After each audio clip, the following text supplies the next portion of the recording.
The fire is dying, and you cannot make a new one. You do not know how. Nobody you know knows how. Nobody in the world knows how. This fire, the one in front of you, is the only fire you will ever have. Where did it come from? Not from you. From the sky. Lightning hit a tree. Maybe a year ago. Maybe before you were born. Someone ran to it. Someone carried a piece of it home. And it has been burning. Ever since. Every night. Every day. For years. And if it goes out, it is gone. Forever. No warmth. No cooked food. No light at night. No wall against the dark. So one job matters more than any other. Keep it alive. Think about everything riding on it. Warmth in the cold. A way to cook. Light after dark. And a wall against everything out there. The fire is the only thing keeping them out. Let it die, and the dark comes in. So keeping the fire is not one job among many. It is the job. Not hunting. Not gathering. This. One person. Sometimes awake all night. So the fire does not die. Now it rains. The worst enemy. Water kills fire. So you cover it. With your own body. You get soaked. The fire stays dry. Now you have to move. The herds moved. You follow the food. But you cannot carry a fire.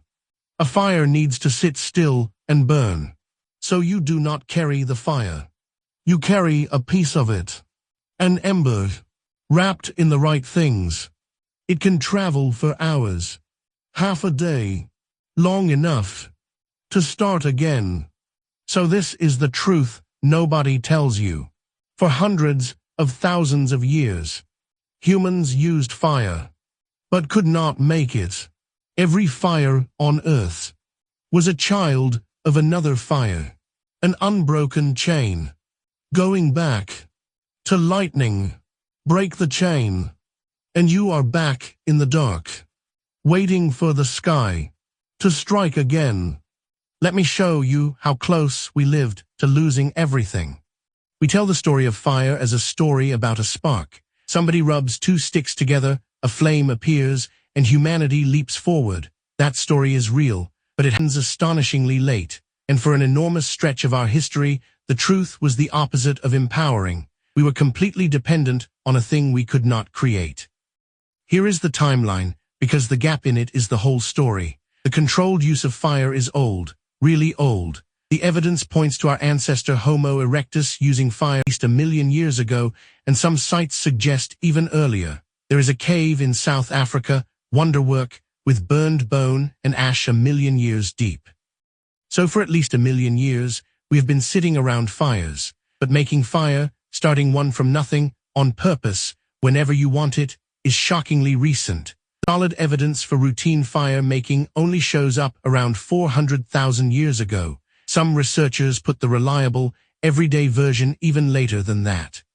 Sit with those two numbers, 1 million years using fire, 400,000 years making it. That is a gap of 600,000 years.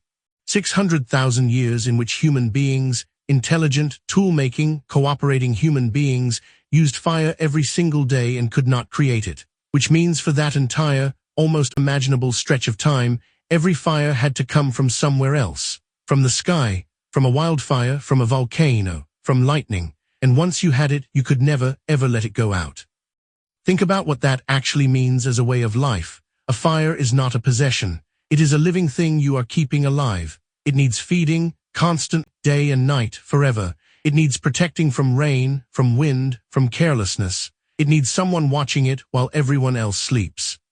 Anthropologists who study recent hunter-gatherer groups have documented exactly this kind of fire keeping. People carrying fire from camp to camp rather than remaking it. Treating a particular fire as something continuous, something with a history, something that had been burning long before the person tending it was born. Because starting over was not a small inconvenience. In damp conditions, with primitive methods, making fire from scratch could be genuinely difficult even after we learned how. Before we learned how, it was simply impossible. If your fire died, you did not make a new one. You went and found someone else who still had one. Your neighbors, the next group over, their fire was your backup. And if there were no neighbors or their fire was out too, you waited for a storm, for lightning, for the sky to give it back. That could take months. It could take longer. And I want you to really feel why making fire was so hard, because from where you sit it seems easy. You have seen it in 100 movies. Somebody kneels down, spins a stick, and smoke appears in 15 seconds. Try it sometime. Genuinely, people who practice this for years will tell you the truth. Friction fire is brutally difficult. Exactly the right wood, and it has to be bone dry. You need a spindle and a board and a bow and the technique to use all three together. You need to generate a tiny glowing dust of char, catch it before it dies, transfer it to a tinder bundle, and breathe it into flame without smothering it or blowing it out. Do one thing wrong and you get nothing. The wood is slightly damp, nothing. The technique is slightly off, nothing. It rained yesterday, nothing. Modern survival experts with modern knowledge fail at this constantly. Now take away the knowledge. Take away the accumulated technique of thousands of years. Take away even the idea that it is possible, because nobody has ever done it. That is where our ancestors lived for 600,000 years, not struggling to make fire, not even knowing it could be made. For them there was only one source. Fire fell from the sky, or it did not come at all. And this reframes something we take completely for granted. When those two numbers finally close, when somewhere around 400,000 years ago, humans finally figure out how to make a spark on demand, that is not a small technical upgrade. That is one of the most important moments in the entire human story. Because the day a human being could make fire is the day fire stopped being a fragile inheritance and became a tool. You no longer had to guard one flame with your life. You no longer had to walk half a day to borrow an ember. If it went out, you made another. The terror went out of it. Everything we did afterward, spreading into frozen lands, where fire is the only thing between you and death, cooking on demand, hardening tools, clearing land, all of it depended on crossing that line from keeper to maker. For most of our story, we were on the wrong side of that line, keepers, not makers, and the keeping was a full-time, life or death responsibility that shaped how entire groups lived, moved, and organized themselves. This is where it gets clever, and this is where the archaeology backs it up. You do not move the fire, you move an ember. A glowing coal, packed in the right material, starved down to a slow smolder, can survive for hours. The trick is controlling the air. Too much oxygen and it burns up fast. Too little and it dies. Just enough and it sits there, barely alive, glowing, waiting. People used slow-burning materials to do this. There is a fungus, sometimes called tinder fungus, that smolders for a very long time and holds an ember beautifully. Later, people made dedicated fire pots, containers designed to keep a small fire alive indefinitely on tiny amounts of fuel while they traveled. And we have found these. Fire pots turn up in the archaeological record thousands of years old. The frozen man we call Otzi, 5,000 years old, was found carrying a fire kit, fungus, and the tools to make sparks. He was carrying the ability to keep fire with him across the Alps, because a person alone in the cold without fire is a person who dies. Now I want to be careful and honest here, the way we always are on this channel. We cannot watch a group of humans from 600,000 years ago. We cannot prove exactly how any specific group carried fire, or how often they lost it, or how far they walked to borrow it back. A lot of what I am describing is reconstructed. It comes from combining three things: the archaeological evidence of old hearths and fire containers, the huge gap between using and making fire, which is well established, and the documented behavior of more recent peoples who kept and carried fire this way. Put those together, and a picture emerges that most researchers find convincing. But the specific scenes, the person shielding the flame from rain with their body, the sleepless firekeeper, those are informed reconstruction, not a recording. I would rather tell you that plainly than pretend we have a video of it. What is not in doubt is the core fact. For most of the time humans have used fire, we could not make it, and that single fact reshapes everything about how those people must have lived. Because a fire you cannot replace changes your entire relationship with it. It means fire is precious in a way we cannot really feel anymore. You cannot buy another one. You cannot strike another one. The fire in your camp might be older than the oldest person in your camp. It might have been carried for generations, handed from group to group, tended through storms and journeys and deaths, never once allowed to fully die.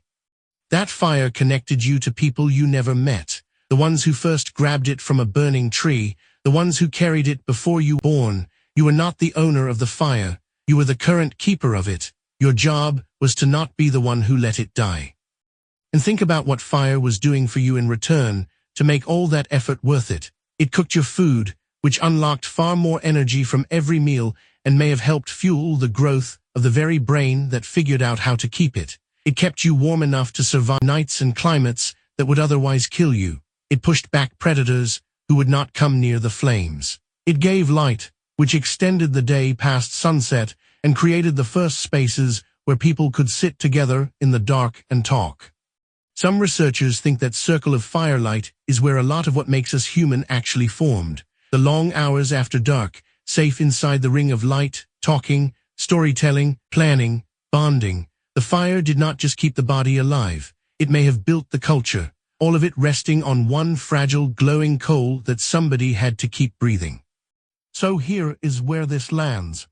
We did not conquer fire the moment we sat down beside it. For 600,000 years, we lived at its mercy. We could use the most powerful tool in the natural world, and we could not summon it. We could only guard it, and we did. Through rain, through migration, through deaths of everyone who ever tended it, human beings kept a flame alive, hand to hand, camp to camp, generation to generation, in an unbroken chain that stretched all the way back to a tree struck by lightning that no living person had ever seen. Every warm night, every cooked meal, every story told in the dark, all of it balanced on the same terrifying condition every single day: do not let it go out. You come from an unbroken line of people who did not let it go out. See you in the next one.